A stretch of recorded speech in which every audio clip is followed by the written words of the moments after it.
भारत एक ऐसा देश जिसकी रक्षा दिन रात हमारे वीर जवान करते हैं। जब हम चैन की नींद सोते हैं तब कोई बर्फ़ में तो कोई रेगिस्तान में तो कोई जंगलों में दुश्मन से लोहा ले रहा होता है। लेकिन अक्सर लोगों के मन में ये सवाल आता है कि आर्मी के जवानों को बदले में क्या मिलता है, उनकी सैलरी कितनी होती है और उन्हें कौन कौन सी सुविधाएं दी जाती हैं। तो आज की इस वीडियो हम बात करेंगे इंडियन आर्मी के जवानों की सैलरी, उन्हें मिलने वाली सुविधाएँ व अन्य भत्तों के बारे में। तो वीडियो को अंत तक ज़रूर देखिए। सेना में सैलरी और सुविधाएं रैंक के ऊपर निर्भर करती हैं। तो सबसे पहले समझते हैं कि भारतीय सेना में रैंक कैसी होती है। तो सेना में मुख्यतः 3 स्तर होते हैं: जवान, जूनियर कमीशन ऑफिसर और ऑफिसर। जवान स्तर पर आते हैं अग्निवीर, सिपाही, लांसनायक, नायक और हवलदार। तो आज की इस वीडियो में हम सिर्फ जवानों की सैलरी और उनकी सुविधाओं के बारे में बात करेंगे।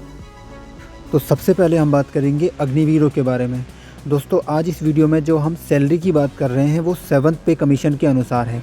2026 से लागू हुए 8 पे कमीशन के अनुसार जवानों की सैलरी कितनी होगी, इसके बारे में सरकार की तरफ से अभी तक कोई भी पुष्टि नहीं की गई है। अग्निवीरों की सैलरी साल के हिसाब से बढ़ेगी। पहले साल में इन्हें 30,000 रुपये महीना, दूसरे साल में 33,000 रुपये महीना, तीसरे साल में 36,500 और चौथे साल में 40,000 रुपये। लेकिन जो इनकी इनहेंस सैलरी होगी वो पहले साल में 21,000 रुपये, दूसरे साल में 22,500, तीसरे साल में 24,000 रुपये और चौथे साल में 26,000 रुपये। बाकी का जो 30% इनकी सैलरी का अग्निवीर कॉर्पस फंड में जमा होगा, जिसमें सरकार भी उतना ही अपनी तरफ से योगदान देगी, जो कि 4 साल पूरे होने के बाद सेवानिधि पैकेज के रूप में 11,71,000 रुपये की टैक्स फ्री धनराशि इनको दी जाएगी। इसमें जवानों का योगदान, सरकार का और ब्याज शामिल होगा। ये तो थी अग्निवीरों की बेसिक सैलरी, लेकिन इसके अलावा इन्हें पोस्टिंग लोकेशन का भी अलाउंस दिया जाएगा। यानी जिस इलाके में अग्निवीरों की तैनाती होगी, जैसे हाई एल्टीट्यूड फील्ड, तो वहाँ का जो अलाउंस होगा उसका 80% ही इन्हें दिया जाएगा।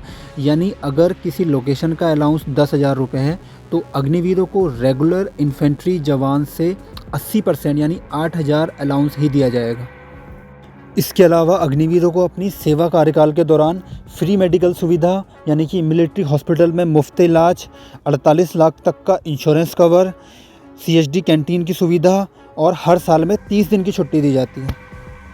जो 25% अग्निवीर 4 साल के बाद स्थायी सेना में शामिल हो जाते हैं, उन्हें पेंशन, प्रमोशन और अन्य सभी सुविधाएं मिलनी शुरू हो जाती हैं। इसके अलावा जो 75% अग्निवीर स्थायी सेना में शामिल नहीं हो पाते, उन्हें केंद्र सरकार और राज्य सरकारें CAPF और स्टेट पुलिस में भर्ती की प्राथमिकता उन्हें मिलती है।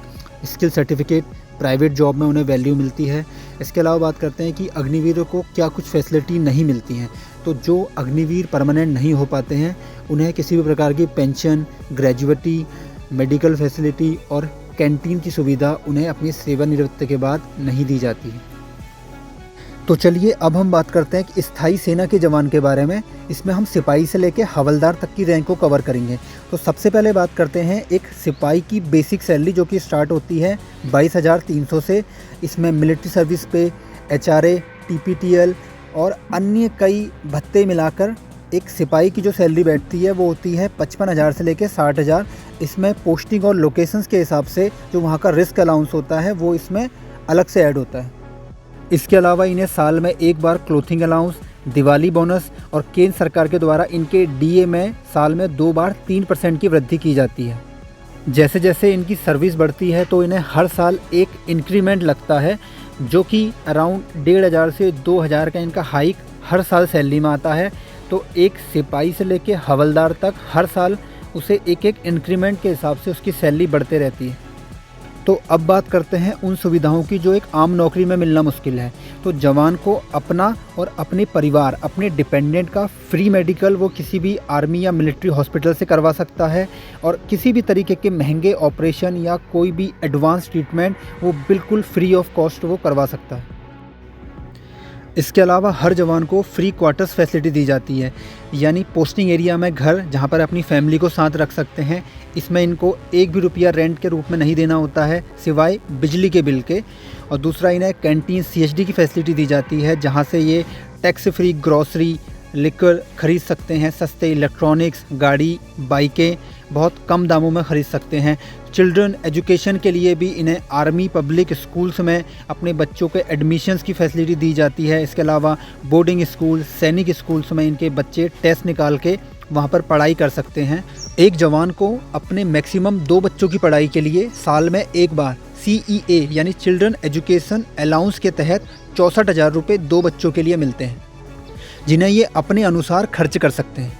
इसके अलावा इन्हें छुट्टी से आने जाने के लिए भी ट्रैवल में कंसेशन मिलता है, यानी एक जवान साल में 2 बार भारतीय रेलवे की 3rd AC में फ्री में सफ़र कर सकते हैं और 2 साल में एक बार अपनी फैमिली को ऑल इंडिया में कहीं पे भी 3rd AC में फ्री में सफ़र करवा सकते हैं। तो अब बात आती है इंश्योरेंस एंड पेंशन की। अगर कोई जवान अपने सर्विस कार्यकाल के दौरान देश की सेवा करते हुए शहीद हो जाता है या किसी अन्य कारण से उसकी मृत्यु हो जाती है तो उसे आर्मी ग्रुप इंश्योरेंस के तहत 75 लाख रुपए की धनराशि उसके परिवार को दी जाती है और उसके डिपेंडेंट को लाइफ टाइम तक पेंशन दी जाती है। अगर उनकी पत्नी है या उनकी माताजी हैं तो उन्हें लाइफ टाइम तक पेंशन और अन्य फैसिलिटी दी जाती है। भारतीय सेना में जवानों को समय समय पर प्रमोशन भी दिया जाता है, यानी सिपाही से नायक, हवलदार और फिर आगे चलकर JCO, जिससे समय के साथ इनकी सैलरी और ओहदा दोनों बढ़ता है। तो अब बात करते हैं जो जवान अपना सर्विस कार्यकाल पूरा करके सेना से रिटायर हो जाते हैं, उनकी ज़िंदगी कैसी होती है। सेना में कलर सर्विस मिनिमम 17 साल करने के बाद हर एक जवान पेंशन्स और अदर बेनिफिट्स का हकदार हो जाता है। इन्हें रिटायरमेंट के बाद लाइफ टाइम तक हर महीने पेंशन्स, मेडिकल फैसिलिटी ECHS के थ्रू, यानी जो जवान अपना इलाज मिलिट्री हॉस्पिटल में ना करा कर दूसरे प्राइवेट हॉस्पिटल में कराना चाहते हैं तो उसका भी पूरा खर्चा भारत सरकार उठाती है। इसके अलावा परिवार व बच्चों को भी मुफ्त इलाज और कैंटीन CHD की फैसिलिटी भी इन्हें लाइफ टाइम तक दी जाती है। जो जवान रिटायरमेंट के बाद अपनी दूसरी पारी की शुरुआत करना चाहते हैं तो उन्हें भी बैंक और अन्य सरकारी नौकरियों में एक्स सर्विसमैन के तहत कोटा दिया जाता है। जो जवान अपनी सर्विस के दौरान किसी कारणवश दुर्घटनाग्रस्त हो जाते हैं या किसी मेडिकल कैटेगरी के अंदर आ जाते हैं तो उन्हें सामान्य पेंशन्स के अलावा डिसेबिलिटी पेंशन भी दी जाती है और अन्य सरकारी नौकरियों में भी एक डिसेबिलिटी पेंशनर का कोटा दिया जाता है। दोस्तों, अगर आपका भी सपना है इंडियन आर्मी ज्वाइन करने का तो वीडियो को लाइक करें और ये वीडियो अगर आपको इन्फॉर्मेटिव लगी हो तो हमारे चैनल डिफेंस तक को सब्सक्राइब करें। जय हिंद।